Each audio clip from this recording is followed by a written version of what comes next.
അതിമനോഹരമായിട്ടുള്ള 2 drone അപകടങ്ങൾക്ക് ശേഷം ആ വിഷമത്തിൽ കിടക്കുകയാണത്. പക്ഷെ നമ്മൾ നിരാശരൊന്നുമല്ല. കാരണം തകർന്നതിന് മുമ്പ് തന്നെ നല്ല നല്ല വിഷ്വൽസ് നമുക്ക് കിട്ടിയിട്ടുണ്ട്. പിന്നെ നല്ല മണ്ണിലാണ് വന്ന് വീണതിനെ തന്നെ വലിയ കാര്യമായിട്ടുള്ള അപകടങ്ങളൊന്നും പറ്റിയിട്ടില്ല. പക്ഷെ നമുക്കതിൻ്റെ ആ തകരുന്ന സീനുകളൊക്കെ ഒന്ന് കാണാം. എന്നിട്ട് ബാക്കി വിശേഷങ്ങളിലേക്ക് പോകാം.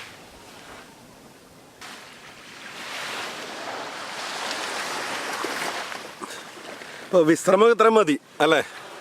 വിശ്രമം ഇത്ര മതി എന്ന് പറഞ്ഞാൽ ഇനി ഗ്ലാസ് വെച്ചാൽ ജാടയെന്ന് പറയണ്ടല്ലേ. പക്ഷേ ബീച്ചിന് അവിടെ ഗ്ലാസ് ഉണ്ടെങ്കിൽ ഒരു സുഖമുള്ളൂ. എല്ലാ പ്രാവശ്യം ജാടയെന്നാണ് ഗ്ലാസ് മാറ്റി വെക്കുന്നത്. അപ്പോൾ നമുക്ക് ഗ്ലാസ്സിന് ഇരിക്കട്ടെ. ഗ്ലാസ് വെച്ചാലാണ് 2 കാര്യങ്ങളാണ്. ഒന്ന്, നിങ്ങൾക്ക് ഈ ഗ്ലാസ്സിലൂടെ ബീച്ചും കാണാം, എനിക്ക് കുറച്ചുകൊണ്ട് ക്ലിയർ ആയിട്ട് കാണാം.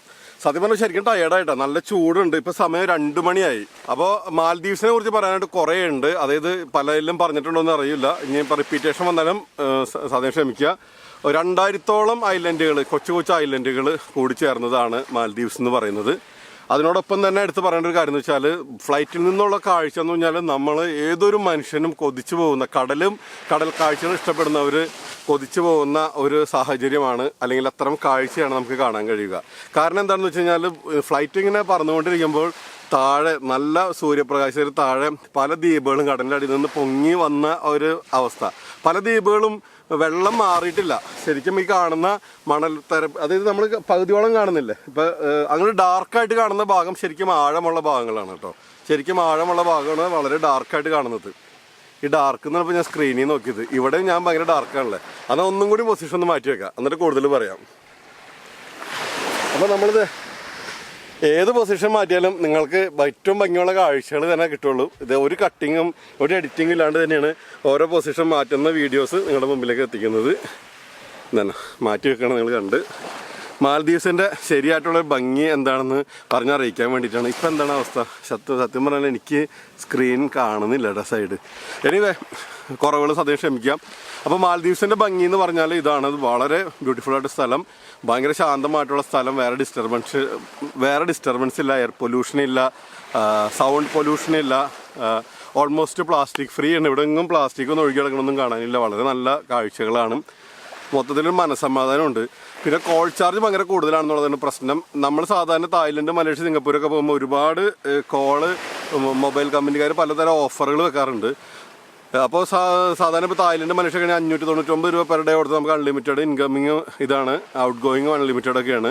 പക്ഷേ ഇവിടെ നിന്നപ്പോൾ അങ്ങനെയല്ല. ഒരു മിനിറ്റിന് 55 രൂപ കൊണ്ട് ഇൻകമിങ്ങിനുണ്ട്, 132 രൂപ കൊണ്ട് ഔട്ട് ഗോയിങ്ങിനുണ്ട് വോഡാഫോണിൻ്റെ കേട്ടോ. അപ്പോൾ അതിൻ്റെ പേര് തന്നെ നെറ്റ് കോളുകളാണ് അധികം ചെയ്യുന്നത്. നെറ്റിന് നല്ല റേഞ്ചൊക്കെ ഉണ്ട്, അത്യാവശ്യം നല്ല റേഞ്ച് ഉണ്ട്. സൂപ്പർ ഫൈൻ എന്ന് പറയാൻ പറ്റില്ല, എന്നിരുന്നാലും ഓക്കെയാണത്. അപ്പോൾ കണ്ണ് പോവുകയാണ്. വീണ്ടും ജാടയിലുണ്ട്. 2 കാര്യങ്ങൾ. നല്ല വെയിലുണ്ട്, വെയിൽ സഹിക്കാൻ പറ്റണില്ല. ഓക്കെ, ഇങ്ങനെ വെക്കുമ്പോൾ എന്താ വെച്ച് കഴിഞ്ഞാൽ വെയിലിൻ്റെ ആദിക്ക് നമ്മൾ അറിയുന്നില്ല. അപ്പോൾ വീണ്ടും പറഞ്ഞു കഴിഞ്ഞാൽ, അപ്പോൾ മാൽദീവ്സ് എന്ന് പറഞ്ഞാൽ മാൽദീവ്സിൻ്റെ കാഴ്ച എന്ന് പറഞ്ഞാൽ ഫ്ലൈറ്റിൽ നിന്ന് കാണാൻ ഭയങ്കര ബ്യൂട്ടിഫുള്ളാണ്. അപ്പോൾ നിങ്ങൾ മാൽദീവ്സിലേക്ക് വരുമ്പോൾ ഒരു കാരണവശാലും ഉറങ്ങരുത്. ഫ്ലൈറ്റിൽ ഇരുന്നിട്ടുള്ള കാഴ്ച നല്ല ഇതാണ്. ഇപ്പോൾ കൊച്ചിയിൽ നിന്ന് ഫ്ലൈറ്റ് ടേക്ക് ഓഫ് കഴിഞ്ഞപ്പോൾ എന്താ നമ്മൾ പറയുമോ, ഫ്ലൈറ്റ് ടേക്ക് ഓഫ് ആയി. ആ ടേക്ക് ഓഫ് ടൈമിൽ വീഡിയോ എടുക്കുന്ന സമയത്ത് ഫോൺ അങ്ങോട്ട് ഓഫായി പോയി. സെക്യൂരിറ്റി ഇതേനെ കൊണ്ട് ഓഫ് ചെയ്ത് വെച്ചതായിരുന്നു. പിന്നെ അതെന്തോ അന്നേരം നിമിഷത്തിലൊന്ന് ഓഫായി രണ്ടാമത് ഓണാക്കി വന്നവർക്ക് ഫ്ലൈറ്റ് ഹൈറ്റിലേക്ക് എത്തി. പിന്നെ അവിടെ നിന്ന് കൊച്ചിയിൽ നിന്ന് പറഞ്ഞ് നമ്മളെന്താ പറയുക, വല്ലാർപ്പാടം അവിടെ ഒരു വലിയ LNG ടെർമിനലാണ്, LNG CNG വലിയ ടെർമിനലില്ലേ, ആ വലിയ ടാങ്കുകളൊക്കെ അതൊക്കെ കാണാമായിരുന്നു. അതിലൂടെ അങ്ങനെ പറന്ന് നേരെ കടൽ ക്രോസ് ചെയ്ത് ഒരു മണിക്കൂറിന് താഴെയാണ് ഫ്ലൈയിങ് ടൈം ഉള്ളൂ. പക്ഷെ ഒരു അരമണിക്കൂർ കഴിയുന്നതോട് കൂടിയിട്ട് കൊച്ചു ഐലൻഡുകൾ കണ്ടു തുടങ്ങി. എന്താ പറയുക, മാല പോലെ ഉള്ള ദ്വീപുകൾ, അതിൻ്റെ പേരിലാണ് മാലിദ്വീപ് എന്ന് പറയുന്ന ആ ഒരു ശരി വെക്കുന്നതായിട്ട് നമുക്ക് ഫ്ലൈറ്റിൽ നിന്ന് തോന്നും. കാരണം പല ഭാഗങ്ങളിൽ മാല പോലെ തന്നെയാണ്. ഇപ്പോൾ ഞാൻ ഇതിനകത്ത് അതിൻ്റെ ഒരു ഇമേജ് ഞാൻ വീഡിയോയിൽ കാണിക്കാം. അപ്പോൾ മാല പോലെയാണ് കിടക്കുന്നത്. അപ്പോൾ നമ്മൾ ഫ്ലൈറ്റിൽ വരുമ്പോൾ ഇത്രയും ഹൈറ്റിൽ നിന്ന് നമുക്ക് കാണുമ്പോൾ അത് ശരിക്കും കറക്റ്റ് ഫീൽ ചെയ്യും. പല ഐലൻഡുകളും വെള്ളത്തിൻ്റെ അടിയിൽ തന്നെയാണ്, നമുക്ക് കാണാം. ഒരുപാട് കിലോമീറ്ററുകളോളം കിടക്കുന്ന ഐലൻഡിൻ്റെ, അതായത് കരഭാഗം പക്ഷെ വെള്ളത്തിൽ തന്നെയാണ്. നമ്മളിപ്പോൾ ഈ കാണുന്നുണ്ടല്ലോ, ഈ വെള്ളം നിങ്ങൾ കാണുന്നില്ലേ, ഈ ബ്ലൂ കളറിൽ വെള്ളം, അതുപോലെ നമുക്ക് കാണാം. പക്ഷെ എന്നാൽ അടിത്തട്ടും കാണാൻ പറ്റും.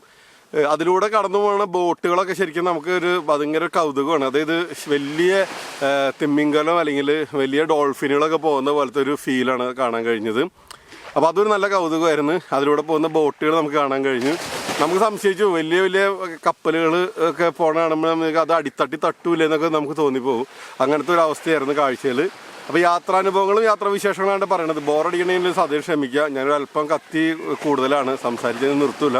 പക്ഷേ എന്തുമാത്രം വിശേഷങ്ങൾ നമ്മുടെ പ്രേക്ഷകരോട് പറഞ്ഞാലും മതിയാവാത്തതിൻ്റെ പേരിൽ ഞാൻ വീണ്ടും വീണ്ടും പറഞ്ഞുകൊണ്ടിരിക്കുകയാണ്. ഒന്നാമത് ഇത്രയും കാശ് മുടക്കി വന്നതല്ലേ, അപ്പോൾ നിങ്ങൾക്ക് കൂടി അറിയാൻ താല്പര്യം ഉണ്ടാവില്ല. ഇനിയിപ്പോൾ ഈവൻ യാത്ര ചെയ്യാൻ പറ്റില്ലെങ്കിൽ പോലും നിങ്ങൾക്ക് എന്താ പറയുക, യാത്ര ചെയ്യാൻ പറ്റില്ലെങ്കിൽ പോലും അവസ്ഥകൾ വിശേഷങ്ങൾ കേട്ടിരിക്കണത് ഒരു സന്തോഷമുള്ള കാര്യമല്ലേ.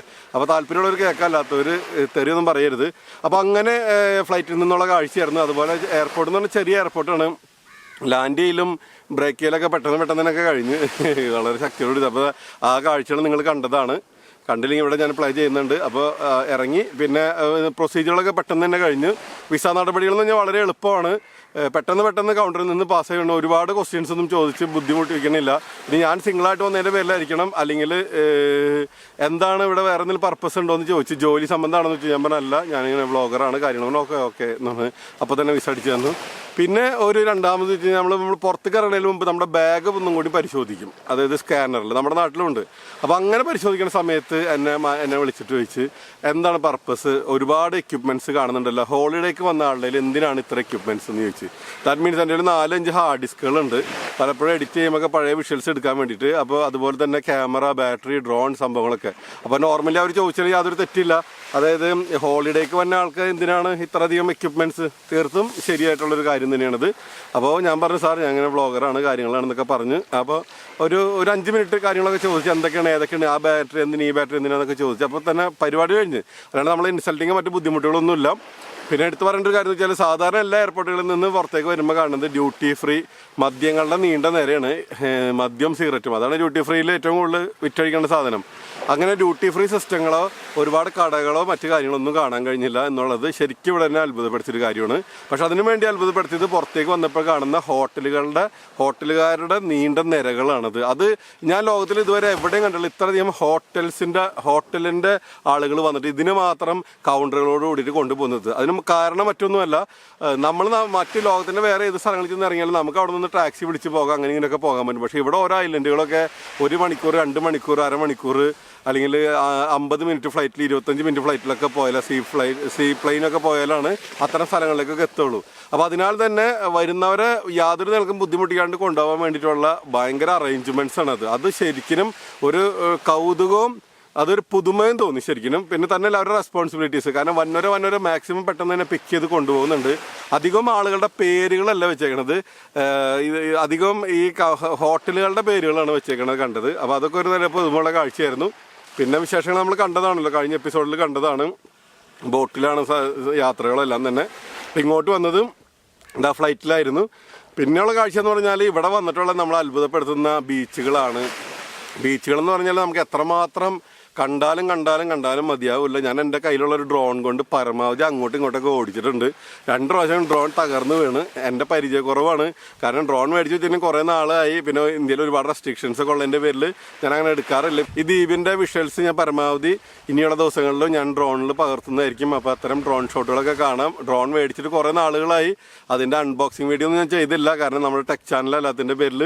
പക്ഷേ ഡ്രോണിൽ പറപ്പിക്കുമ്പോൾ വരുന്ന കുറവുകളും ക്ലാരിറ്റി കുറവൊക്കെ സദയം ക്ഷമിക്കുക. നിങ്ങൾക്ക് വിഷ്വൽ കൃത്യമായിട്ട് നിങ്ങൾക്കൊരു ഐഡൻറ്റിഫൈ ചെയ്യാൻ പറ്റും. ഇന്നതാണ് ദ്വീപ്, അല്ലെങ്കിൽ ഇതാണ് ഭൂപ്രകൃതി എന്നൊക്കെ നിങ്ങൾക്ക് കൃത്യമായിട്ട് ഐഡൻറ്റിഫൈ ചെയ്യാൻ പറ്റും.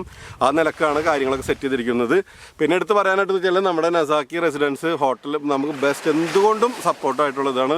നിങ്ങൾക്ക് താല്പര്യമുണ്ടെങ്കിൽ ബുക്ക് ചെയ്തോളൂ. നമ്മൾ അടിപൊളി സർവീസൊക്കെ ചെയ്തു തരും. മലയാളി സപ്പോർട്ടൊക്കെ ഉണ്ട്. സ്വസ്ഥ സമാധാനം, അടിപൊളി ആഗ്രഹിച്ച ആരും വരല്ലേ. അത് ഇവിടെ വന്നിട്ട് പിന്നെ എന്നെ തെറി വിളിക്കാൻ നിൽക്കരുത്. അടിപൊളിയൊന്നുമില്ല, ശാന്തം. ഞാൻ സത്യം പലപ്പോഴും പല ദ്വീപുകളിലും യാത്രകളിലൊക്കെ എപ്പോഴും നമ്മൾ പോസ്റ്റായ ഒരു പ്രതീതിയാണ്. പക്ഷേ ഇവിടെ വന്ന് ഇത് ഒറ്റയ്ക്കൊക്കെ ആകുമ്പോൾ ഭയങ്കര ബോറിങ് ഫീൽ ചെയ്യാറുണ്ട്. പക്ഷേ ഇവിടെ അങ്ങനത്തെ ഇതൊന്നുമില്ല. ഇവിടെ മലയാളി നമ്മുടെ പയ്യൻ മൊത്തം കണ്ട് കറങ്ങി നടക്കും. നമുക്ക് ലോക്കൽ അവിടെ ഇവിടെ ഒക്കെ ആയിട്ട് ടൂറിനേക്കാൾ ഉപരി നിങ്ങളുടെ ഒരു സഹോദരനെ പോലെ, അല്ലെങ്കിൽ ഒരു സഹോദരൻ്റെ വീട്ടിൽ വരുന്ന പോലെ നിങ്ങൾക്ക് കറങ്ങിയടിച്ച് കാണാം. എന്നാൽ പോക്കറ്റ് വിട്ട് ചോരുകയില്ല. പക്ഷേ ഇവിടെ നിന്ന് നമുക്ക് കാണുമ്പോൾ ഈ ക്യാമറയിൽ കിട്ടൂല. ഒരുപാട് ഇൻഡിവിജ്വൽ ഇതുകളൊക്കെ ഉണ്ട്. ഇതുപോലെ തന്നെ ഐലൻഡുകളുണ്ട്. അവിടെ നല്ല അതായത് ബീച്ചിലേക്ക് ഇറക്കി പണിതിരിക്കുന്ന ഹോട്ടലുകളൊക്കെ ഉണ്ടൊക്കെ വലിയ റേറ്റാണ്. നമ്മൾ കുറച്ചും കൂടി ബഡ്ജറ്റ് ഫ്രണ്ട്ലി ആക്കാൻ ശ്രമിക്കുന്നതിൻ്റെ പേരിലാണ് കേട്ടോ. ഇനി കുടുംബത്ത് വരണം, അപ്പോൾ കുറച്ച് അടിച്ച് പൊളിക്കണം. സത്യം പറഞ്ഞാൽ ഭയങ്കര ഏകാന്തത ഫീൽ ചെയ്യുന്നുണ്ട്. കൂടെ ഭാര്യ ഇല്ലാത്തതിൻ്റെ ഒരു വിഷമം എന്ന് തന്നെ പറയാം. കാരണം നിങ്ങളിങ്ങോട്ട് വരികയാണെങ്കിൽ ഭാര്യമാരോടൊപ്പം തന്നെ വരാം. ഭാര്യമാരോടൊപ്പം ഇതാക്കണ്ട, ഭാര്യയും കുട്ടികളും അവരൊക്കെ ആയിട്ട് വരിക. ഭാര്യയെ അല്ലെങ്കിൽ ലവർ ആരും ആവാം, പക്ഷെ ഒരു പാർട്ട്ണർ ഉണ്ടാവുന്നത് എപ്പോഴും നല്ലതായിരിക്കും. മറ്റൊന്നും നിലക്ക് ചിന്തിക്കേണ്ട, എന്തെങ്കിലുമൊക്കെ ഒന്ന് മിണ്ടിയും പറഞ്ഞിരിക്കാനും വേണ്ടിയിട്ടാണ്. അപ്പോൾ ഈ ഏകാന്തതയുടെ തീരത്ത് നമ്മൾ ഒരുപാട് സിനിമകളിലൊക്കെ നമ്മളിത് പറയുന്ന പോലെ ഈ ഏകാന്തതയുടെ തീരത്ത് എത്ര നേരം ഒറ്റയ്ക്ക് ഇരിക്കുമോ ഇല്ലേ. ഇതൊക്കെ നമ്മൾ വീഡിയോ റെക്കോർഡിങ്ങും എഡിറ്റിങ്ങും എല്ലാം കൂടി ആകുമ്പോൾ കുറച്ച് എന്നെ സംബന്ധിച്ചോളം എനിക്ക് സമയം ഇത്ര ബുദ്ധിമുട്ടൊന്നുമില്ല. പക്ഷേ ഇങ്ങോട്ട് വരുന്നവർ അന്നേരമൊക്കെ ശ്രമിക്കുക. അതല്ലാതെ ബാച്ചിലേഴ്സിന് ബെസ്റ്റാണ്. ഇപ്പോൾ IT ഫീൽഡിൽ അങ്ങനെ തല പുകയണ രീതിയിൽ വർക്ക് ചെയ്യണവർ ഇതുള്ളവർ 2-3 ഫ്രണ്ട്സൊക്കെ ചേർന്നിട്ട് പറയുകയാണെങ്കിൽ അതും നിങ്ങൾക്ക് അടിച്ചു പൊളിക്കാം. പക്ഷേ വെള്ളടി പറ്റില്ല, സിഗരറ്റൊക്കെ ഓക്കെ, നല്ല ഫുഡൊക്കെ കിട്ടും. അപ്പോൾ ഇത്രയൊക്കെയാണ് കാര്യങ്ങൾ. അപ്പോൾ ഇനി ഞാൻ തൽക്കാലം ഈ വീഡിയോ ഒരുപാട് കാഴ്ചകൾ ഉൾപ്പെടുത്തുമെന്ന് വിചാരിച്ചാണ്. തൽക്കാലം നമ്മൾ ഈ ഐലൻഡിൻ്റെ കാഴ്ചകളും ഈ വിശേഷങ്ങളും ഒക്കെ ആയിട്ട് ഈ റിസോർട്ടും കൂടി ആയിട്ട് ഞാൻ ഈ വീഡിയോ തൽക്കാലം ഞാൻ നിർത്തുകയാണത്. അപ്പോൾ ഇനി നമുക്ക് ഇനിയും വരും ദിവസങ്ങളിൽ കൂടുതൽ മാൽദീവ്സിൻ്റെ നല്ല ഭംഗിയുള്ള സ്ഥലങ്ങളിലൊക്കെ കാണാം. ഇനി ഞാൻ നാളെയും കൂടി കഴിഞ്ഞ് ഇവിടെ നിന്ന് മറ്റൊരു ഐലൻഡിലേക്ക് പോകും. മാലിയിലേക്ക് പോയിട്ട് മാലിയിൽ നിന്ന് തുളുസ്തു എന്ന് പറഞ്ഞൊരു ഐലൻഡിലേക്ക് പോകും. അവിടുത്തെ കാഴ്ചകൾ കാണാം. അപ്പോൾ ഒരുപാട് കാഴ്ചകൾ നിങ്ങളിലേക്ക് വന്നുകൊണ്ടിരിക്കുന്നുണ്ട്. എല്ലാവരും ആത്മാർത്ഥത്തോടെ സപ്പോർട്ട് ചെയ്യുക. ചാനൽ ഇതുവരെ സബ്സ്ക്രൈബ് ചെയ്യാത്തവർ തീർച്ചയായിട്ടും ചാനൽ സബ്സ്ക്രൈബ് ചെയ്യണം. അതുപോലെ FB പേജ് ലൈക്ക് ചെയ്യണം. അതുപോലെ ഞാൻ ഇൻസ്റ്റാഗ്രാമിലുണ്ട്, ആരി സമറിൽ എന്ന് പറഞ്ഞാൽ അടിച്ചാൽ കിട്ടും. ഇൻസ്റ്റാഗ്രാമിൽ ഇത്തരം യാത്രകളുടെ ഫോട്ടോസ് എല്ലാം ഞാൻ ഇട്ടുകൊണ്ടിരിക്കുന്നുണ്ട് ഇൻസ്റ്റയിൽ. അപ്പോൾ ഇൻസ്റ്റയിൽ നിങ്ങൾ നന്നായിട്ട് സപ്പോർട്ട് ചെയ്യുക. അപ്പോൾ ഇനി നല്ല അടിപൊളി ഇടിവെട്ട് കാഴ്ചകളുമായിട്ട് നമുക്ക് മറ്റൊരു വീഡിയോയിൽ കാണാം. അതുവരെ എല്ലാവർക്കും ബൈ. നല്ല വെയിലാണ് കേട്ടോ, കട്ട വെയിൽ എന്ന് പറഞ്ഞാൽ 50+ ക്രീമൊക്കെ പരട്ടിയെങ്കിലും പോയ വഴി കണ്ടില്ല, ക്രീമടക്കം കറുത്തുപോയി. അപ്പോൾ അതാണ് അവസ്ഥ. ഓക്കെ, ഞാൻ പിന്നെ വീഡിയോന് ഈ വിഷ്വൽസും ഈ ലൈറ്റിങ് കിട്ടാൻ വേണ്ടിയിട്ട് ഞാൻ നല്ല അതായത് വെള്ളത്തിൻ്റെ ഇനി ഇത്തിരി നേരം കൂടി കഴിഞ്ഞാലുണ്ടല്ലോ സൂര്യൻ അങ്ങോട്ട് ക്രോസ് ചെയ്ത് കഴിഞ്ഞാൽ പിന്നെ കാണുന്ന അസ്തമയം എന്ന് വെച്ചാൽ ഇത് മൊത്തം പിങ്ക് ഷെയ്ഡിലേക്ക് പോകും, റെഡ് പിങ്ക് ഷെയ്ഡിലേക്ക് മാറും. അതിൻ്റെ കാഴ്ചകൾ വേറെ ഇടുന്നത്. ഇപ്പോൾ ഞാൻ കഴിഞ്ഞ ദിവസം എടുത്ത വിഷ്വൽ അത് ഇവിടെ ഇടുന്നുണ്ട്. അപ്പോൾ അതൊരു വേറെ കാഴ്ചയിലേക്ക് പോകും. അപ്പോൾ ബ്ലൂ റെഡിഷ് അതൊരു വല്ലാത്ത കാഴ്ചയാണ് അതിനകത്തത്. അതായത് കിലോമീറ്ററോളം ഉൾക്കടലിൽ പൊന്തി നിൽക്കുന്ന ദ്വീപുകളിൻ്റെ ഒരു മൂലക്കെ സ്വസ്ഥമായിട്ട് ഇരിക്കാന്നൊക്കെ പറഞ്ഞാൽ താമസിക്കുക, ഉറങ്ങാന്നൊക്കെ പറഞ്ഞാൽ വലിയൊരു ദൈവം തന്ന അനുഗ്രഹങ്ങളിലൊന്നും ആയിട്ട് മാത്രം ഇതിനെ കാണുന്നു. ദൈവത്തിന് നന്ദി. ഇതുപോലത്തെ കാഴ്ചകൾ ഭൂമിയിലെ കാണാനും ആസ്വദിക്കാനുള്ള അവസരം എനിക്ക് തന്നതിൽ, അത് ക്യാമറയിലൂടെ പകർത്തി എൻ്റെ പ്രേക്ഷകർക്ക് മുമ്പിൽ എത്തിക്കുന്നതിൽ. ഓക്കെ, നിങ്ങൾ തന്നെ സപ്പോർട്ടിനും എല്ലാത്തിനും നന്ദി. കണ്ടുകൊണ്ടിരിക്കുന്നവർക്കും യാത്ര ചെയ്യാൻ ആഗ്രഹിക്കുന്നവർക്കും എല്ലാം ദൈവം ഇതിനേക്കാളും നല്ല നല്ല അവസരങ്ങൾ തരട്ടെ എന്ന് ആത്മാർത്ഥമായിട്ട് പ്രാർത്ഥിച്ചുകൊണ്ട് ജാടല്ല എഴുന്നേറ്റ് റൂം വരെ പോകണ്ടേ. അപ്പോൾ ഗ്ലാസ്സൊക്കെ വെച്ച് ബൈ.